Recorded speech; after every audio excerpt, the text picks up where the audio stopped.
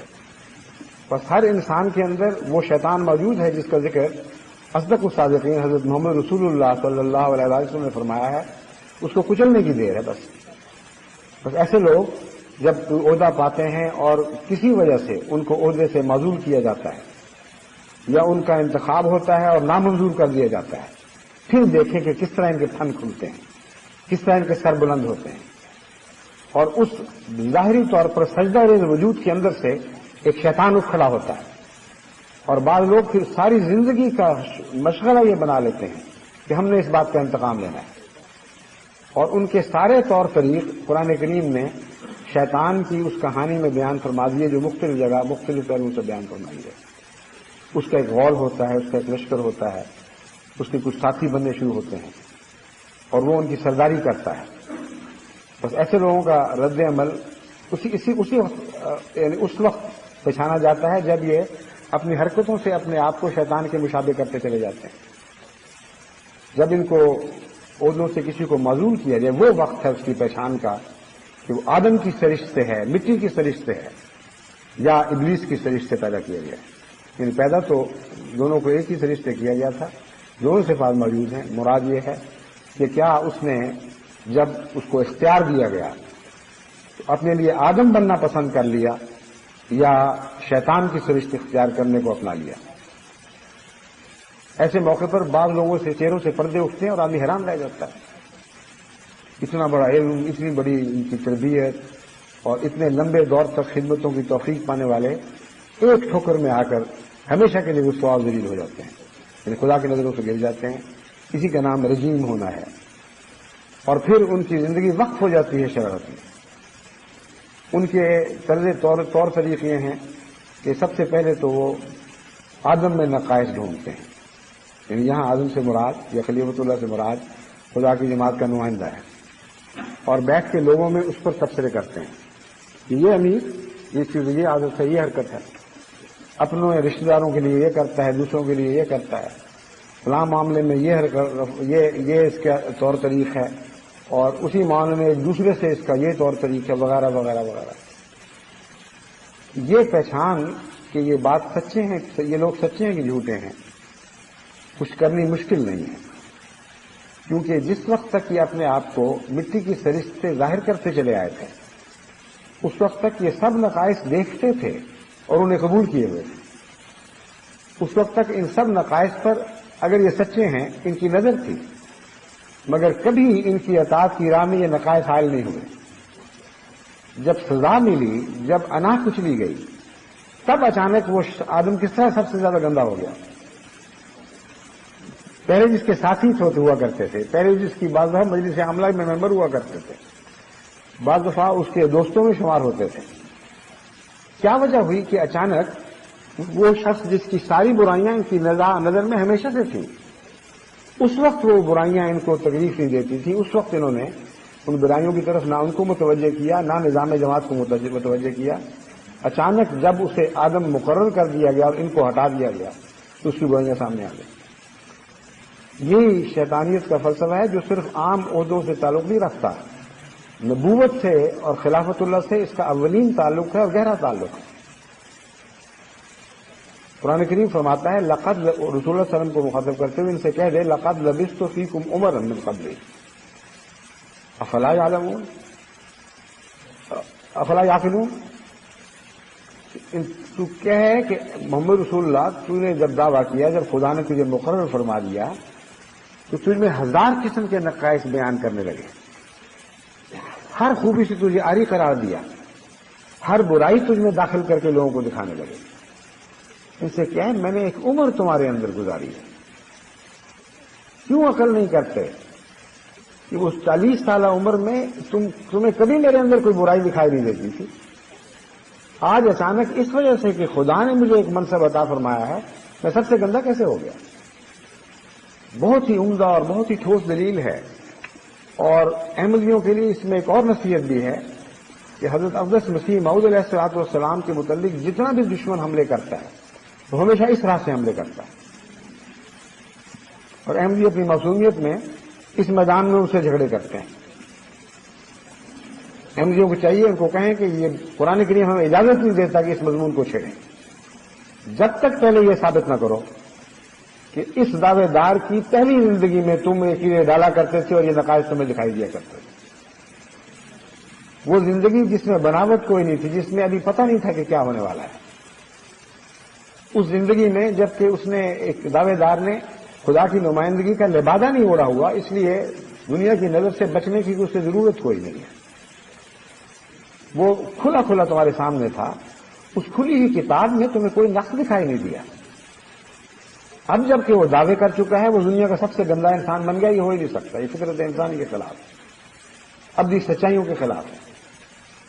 بس پہلے تم یا تو اس مضمون پر معاملہ طے کر لو کہ حضرت مسیح موعود علیہ الصلوۃ والسلام کی دعوے سے پہلے کی زندگی میں تمہارے علماء نے اور ان لوگوں نے جنہیں حضرت مسیح موعود علیہ السلام کو بہت قریب سے دیکھا ہوا ہے, ان کے اندر خوبی کے سوا کبھی کوئی برائی دیکھی ہو تو بتاؤ کب بیان کی, کس کے سامنے بیان کی, اور ان برائیوں کے باوجود اتنا عظیم الشان خراج عقیدت ان کو کیوں پیش کرتے رہے کہ جب سے حضرت صلی اللہ علیہ وسلم کے وصال سے لے کر اب تک, یعنی گزشتہ اس زمانے کے لحاظ سے 1300 سال میں مسیح موعود سے بڑھ کر کسی نے اسلام کی خدمت کی ہو, مرزا غلام احمد سے بڑھ کر کسی نے اسلام کی خدمت کی ہو تو لا کے دکھائے, اور کوئی اسے ایشیائی مبالغہ نہ سمجھے. ہم ساری تاریخ اسلام پر نظر ڈال کر یہ بیان کر رہے ہیں کہ اس جیسا اسلام کی خدمت کرنے والا, اسلام کی دفاع کرنے والا 1300 سالہ اسلامی تاریخ میں اور پیدا نہیں ہوا.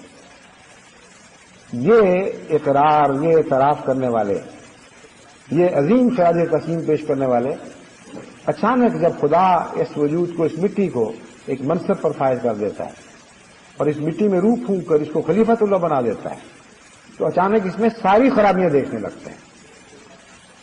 بس حضرت محمد رسول اللہ صلی اللہ علیہ وآلہ وسلم کے دفاع میں جو دلیل اللہ تعالیٰ نے عطا فرمائی ہے, یہ ایک دائمی ہمیشہ زندہ رہنے والی دلیل ہے. جب بھی کسی احمدی کے سامنے کوئی دوسرا غلطی خوردہ مولویوں کے بہکانے سے ایسی باتیں کرے تو اس آیت کی طرف متوجہ کرے. کوئی یہ مضمون تب زیر بحث آئے گا جب حضرت مسیح موعود کی پہلی زندگی میں تم نقص دکھاؤ گے, اس کے وقت تک یہ مضمون خدا تعالیٰ کے ارشاد کے مطابق زیر بحث آ ہی نہیں سکتا. ہاں جو دعوی ہیں, جو اعتقادی اختلافات ہیں, ان پر بحث کرو. اگر حضرت مسیح موعود علیہ الصلوۃ والسلام نے جو قرآن, خدا, اسلام, رسول اللہ صلی اللہ علیہ وسلم کا تصور پیش فرمایا ہے وہ قرآن اور سنت سے ہٹ کر ہے تو ہم جھوٹے اور تم سچے. پہلے ان بنیادی باتوں پر فیصلہ کر لو, پھر یہ بحث آئے گی. بس وہی خلیفۃ اللہ کی باتیں یہ ہیں جو نظام میں بھی جاری و ساری ہوتی ہیں, اور ہر ابتلا کے وقت وہی ابتلا پھر درپیش ہوتے ہیں اگر جو ان کی سطح نیچے کی سطح ہوتی ہے. بس نظام جماعت کے نمائندوں پر جب کسی شخص کا نفس کچلا جائے وہ اعتراض کرتا ہے, وہ جو خدا کے بندے ہیں ان کا فرض ہے کہ اس کو منہ توڑ جواب دیں, اس کو کہیں کہ تم اس سے پہلے کہاں تھے, تم باتیں وہ بیان کر رہے ہیں جو 1 سال 2 سال 4 سال 5 سال 10 سال پہلے کی باتیں, تم ساتھ شامل رہے تو پہلے کیوں ہمیں کیوں نہ بتایا, پہلے کیوں تم نے نظام جماعت کو متوجہ نہیں کیا, پہلے کیوں اس شخص کے ساتھ تم تعاون کیا کرتے تھے. بس یہ تمہاری انانیت ہے, اور ہم خدا کے بندے ہیں اس لیے تو ہم پر غالب نہیں آ سکتے. یہ باتیں ہم سے نہ کرو. یہ رویہ اختیار کرنے کی بجائے جو لوگ ان کا ساتھ اختیار کرتے ہیں, قرآن کریم فرماتا ہے کہ پھر وہ ان جیسے ہی ہو جاتے ہیں. اگر تم اللہ کے دشمنوں سے دوستی کرو گے اور ان کے ساتھ خلا ملا رکھو گے تو رفتہ رفتہ تم حزب شیطان بنتے چلے جاؤ گے, اور پھر یہ گروہ بنتے ہیں اور انانیت کا ایک دوسرا دور شروع ہوتا ہے. پہلے اپنے نفس کی مخفی طاقتوں پر ناز کرنے کے نتیجے میں یا اپنے نفس کی ان فضیلتوں پر نگاہ رکھنے کے نتیجے میں جو اللہ کی طرف سے ان کو عطا ہوئی تھی، وہ خدا کے سامنے سر جھکانے سے ان کا انکار کر دیتے ہیں. پھر اس کے نتیجے میں گروہ بندی کرتے ہیں اور ان کا گروہ ان کے گرد جمع ہونا شروع ہو جاتا ہے اور وہ ان کے سردار بننے لگ جاتے ہیں. اور یہ سارے مل کر اپنی اس گروہی طاقت کے برتے پر پھر خدا کے نمائندوں پر دوبارہ اور زیادہ طاقت سے حملے کرتے ہیں. اس طرح نظام جماعت میں تفریق کا سامان شروع ہو جاتا ہے. ایسی کئی جماعتیں ہیں جن پر میری نظر ہے. بہت سی جگہ میں نے بہت کوشش کی، محنت کی، سمجھایا اور اللہ کے فضل کے ساتھ وہ لوگ سمجھ گئے. اور جماعت کی بھاری تعداد چونکہ ان لوگوں سے منہ پھیر گئی اور نظام جماعت کے ساتھ وابستہ رہی، اس کی مؤید رہی، اس لیے ان کی شیطانی طاقتیں اگر مر نہیں گئیں تو مٹ گئی ہیں، ذلیل اور رسوا ہو چکی ہیں اور رجیم بن کے دنیا کے سامنے ظاہر ہوئی. جب تک یہ طاقتیں رجیم رہیں گی کسی جماعت میں، جماعت کو اللہ تعالیٰ کے فضل سے غلبہ نصیب رہے گا. جب یہ رجیم طاقتیں بہت سے بندوں پر اثر انداز ہو جائیں اور جماعت کے ایک حصے کو لپیٹ لیں تو وہاں خدا کے بندے تھوڑے رہ جاتے ہیں اور شیطان کے بندے بڑھ جاتے ہیں. بس خوب اچھی طرح پہچانیں ان لوگوں کو، ان عادتوں کو. تقویٰ کا تقاضا یہ ہے کہ آزمائش کے مقام پر ثابت قدم رہیں، اور جب آزمائش کے مقام آئے اور آپ کی عزت اور انا کچھ بھی دکھائی دے، جب جماعتی کسی فیصلے کے نتیجے میں آپ زخمی ہو جائیں اور آپ منہ چھپاتے پھریں کہ دنیا ہمیں کیا سمجھے گی، ہم تو اتنے بڑے بن کر جماعت میں ابھر رہے تھے اور آج ہمیں رسوا کر دیا گیا ہے، آج ہم سے چندے لینے بند کر دیے گئے ہیں، آج ہمارے خلاف یہ اقدام کر دیا گیا ہے، تو ہم کیا منہ دکھائیں گے؟ بس وہ منہ دکھانے کے بدلے پھر وہ اپنا گروہ تیار کرتے ہیں، اپنے حق میں باتیں کرتے ہیں جماعت کو جھوٹا ثابت کرنے کے لیے، اور آغاز میں خلیفہ وقت پر حملہ نہیں کرتے. کہتے ہیں اس کو بیچارے کو کرتے ہیں، وہ دور بیٹھا ہوا ہے. یہ شیطان ہیں جنہوں نے جھوٹی باتیں پہنچائیں اور ان کی باتوں میں آ کر یہ فیصلے ہو گئے. اور اس طرح رفتہ رفتہ مقامی سطح پر دو گروہ بننے شروع ہو جاتے ہیں. جو گروہ نظام جماعت کی تائید میں ہیں، ضروری نہیں کہ ان میں سارے شامل جماعت کے افراد پوری طرح محفوظ مقام پر ہوں. بعض ان میں سے بھی تائید کرتے ہیں مگر جتھا بندی کی خاطر اور اسلام کے نتیجے میں نہیں. چنانچہ ایسے لوگ بھی بعض دفعہ دوسری صورت میں آزمائے جاتے ہیں. جہاد کرنا اپنی ذات میں کوئی چیز نہیں ہے جب تک جہاد خدا کی خاطر نہ ہو.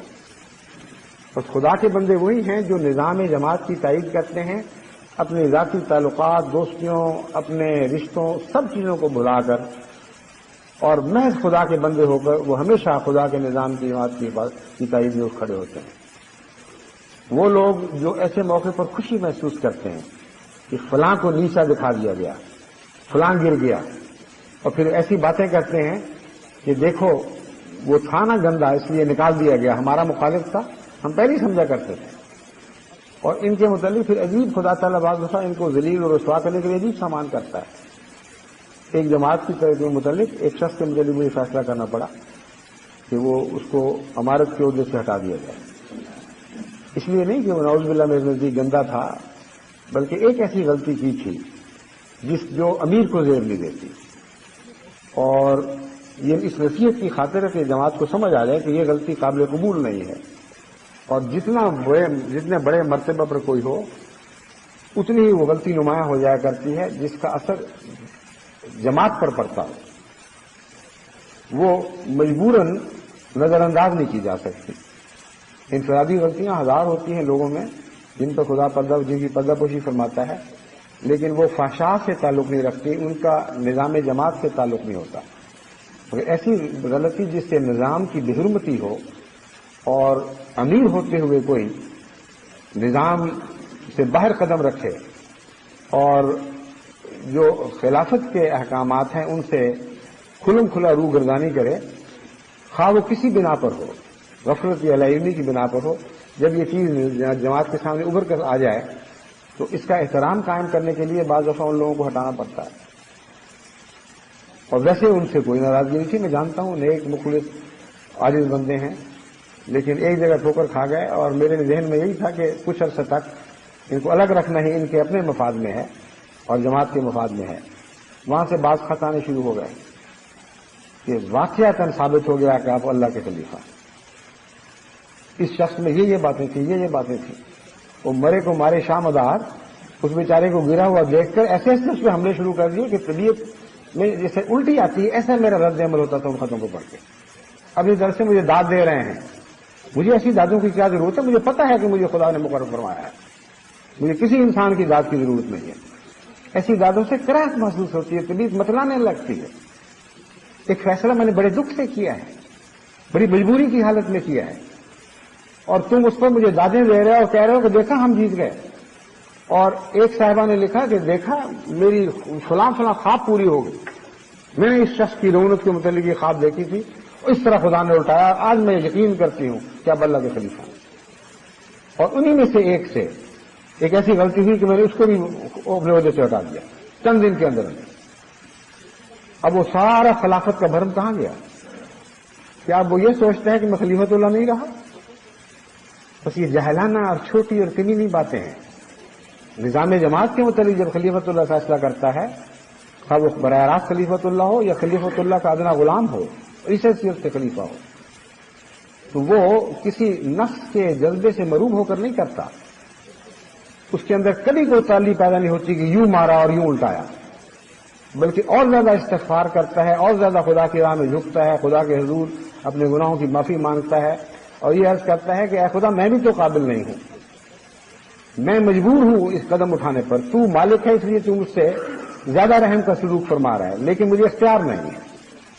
اگر مجھے اختیار ہوتا بخشش کا تو میں ضرور بخشش کرتا، تیری خاطر مجبور ہوں۔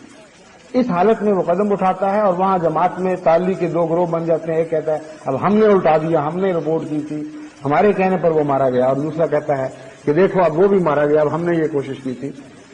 یہ انسانیت کی باتیں نہیں، مدد سے اس کا کوئی تعلق نہیں۔ یہ گنی گھٹیا باتیں ہیں جس کا اس مٹی سے تعلق نہیں جس مٹی سے آدم کو تخت پیدا کیا گیا تھا، اس مٹی سے کوئی تعلق نہیں جس کا معراج محمد رسول اللہ کی صورت میں ظاہر ہوا ہے۔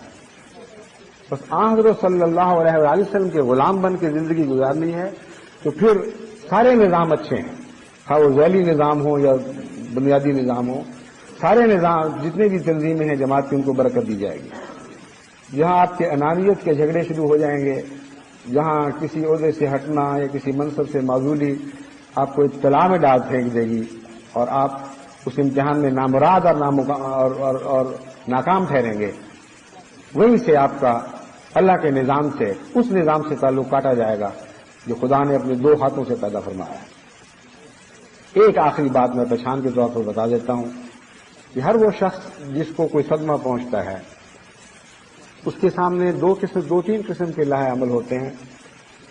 اگر وہ ایسا لاہ عمل اختیار کرتا ہے کہ بظاہر وہ دنیا کی نظر میں ذلیل رہتا ہے مگر ایسی بات کوئی نہیں کرتا جس سے نظام کی تکلیف ہو اور نظام کو ٹھوکر لگے، یا کچھ لوگ جو پہلے زیادہ مطیع تھے اب کم مطیع ہو جائیں، تو ایسا شخص خدا کا بندہ ہے، اللہ ضرور اس کی دلجوئی فرمائے گا۔ اور اگر اصلاح کی خاطر نہیں بلکہ غلطی سے بھی اس کے خلاف کوئی قدم اٹھایا گیا ہے تو اللہ خود اس کی اصلاح فرما دے گا اور اس کو بہت درجات عطا فرمائے گا۔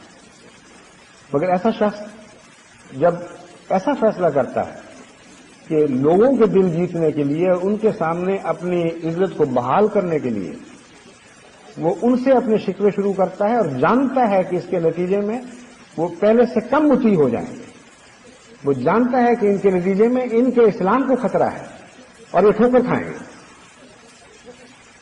وہ شخص خدا کا بندہ نہیں ٹھہرا سکتا، وہ اس مقام پر ہار گیا اور نامراد ٹھہرا۔ حضرت اقدس محمد رسول اللہ صلی اللہ علیہ وآلہ وسلم نے اس مضمون کو ایک آیت کی تشریح میں بیان فرمایا ہے جس کا تعلق حضرت داؤد اور حضرت سلیمان سے ہے۔ حضرت صلی اللہ علیہ وآلہ وسلم فرماتے ہیں، ایک لمبی حدیث ہے اس کا میں وہ حصہ پڑھتا ہوں جس کا اس سے گہرا تعلق ہے. فرمایا کہ 2 عورتیں تھیں اور ان میں سے ایک کی گود میں اس کا بیٹا تھا، ہر ایک کی گود میں اس کا بیٹا تھا. بھیڑیا آیا اور ان میں سے ایک لڑکے کو اچک کر بھاگ گیا. ساتھی عورت نے اسے بتایا کہ تمہارے لڑکے کو بھیڑیا لے گیا ہے. اس عورت نے کہا کہ نہیں، میرے لڑکے کو نہیں، تمہارے لڑکے کو لے گیا ہے اور یہ بچہ ہی میرا ہے. یہ بحث کرتی ہوئی وہ حضرت داؤد کے دربار میں پہنچی اور حضرت داؤد نے ان میں سے جو بڑی تھی اس کو وہ بیٹا دلوا دیا کہ معلوم ہوتا ہے تمہارا تھا، اس چھوٹی کا نہیں تھا. وہ فریاد لے کر حضرت سلیمان کے دربار میں پہنچی. آپ نے جب ان دونوں عورتوں کو حاضر کیا، ان کے بیان سنے. رسول صلی اللہ علیہ وسلم فرماتے ہیں انہیں واقعہ بتایا. انہوں نے کہا چھری لاؤ، میں برابر ٹکڑے کر کے اس بچے کو دونوں میں تقسیم کر دیتا ہوں، آدھا وہ لے لے آدھا وہ لے لے. چھوٹی عورت جس کا بچہ تھا اس نے بے اختیار یہ پکار کے کہا، یعنی گویا کہ اذیت سے بے چین ہو کر یہ کہا کہ نہیں یہ اس کا بچہ نہیں، جھوٹی، اس کو دے دیں، اس بچے پر چھری نہ چلائیں. اسے بچہ عزیز تھا، اس کا بیٹا تھا. حضرت سلیمان رضی اللہ تعالیٰ علیہ السلام نے اسی وقت وہ بچہ پکڑا اور اس کو پکڑا دیا کہ میں یہی تو پہچاننا چاہتا تھا کہ اصلی ماں کون سی اور جھوٹی ماں کون سی. بس نظام جماعت سے اگر آپ کو زیادہ محبت ہے اور اپنی ذات اور اپنی انا سے زیادہ محبت نہیں، تو ہر ایسے ابتلا کے موقع پر آپ ہمیشہ نظام جماعت کی حفاظت میں اپنی جان، اپنی عزت، اپنی آن، ہر چیز کو قربان کر دیں گے.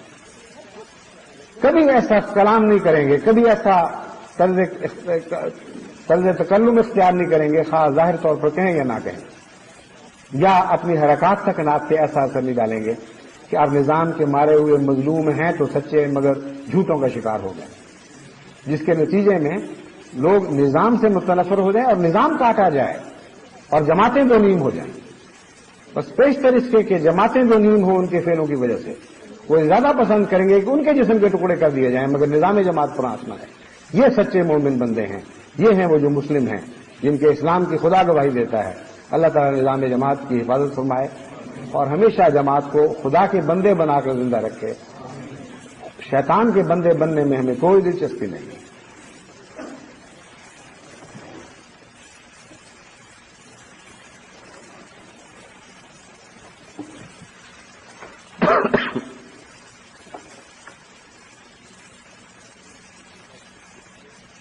آج بارش زیادہ تیز ہے نہ ہے، نماز اس کے بعد جمع کروا دیجیے کیا؟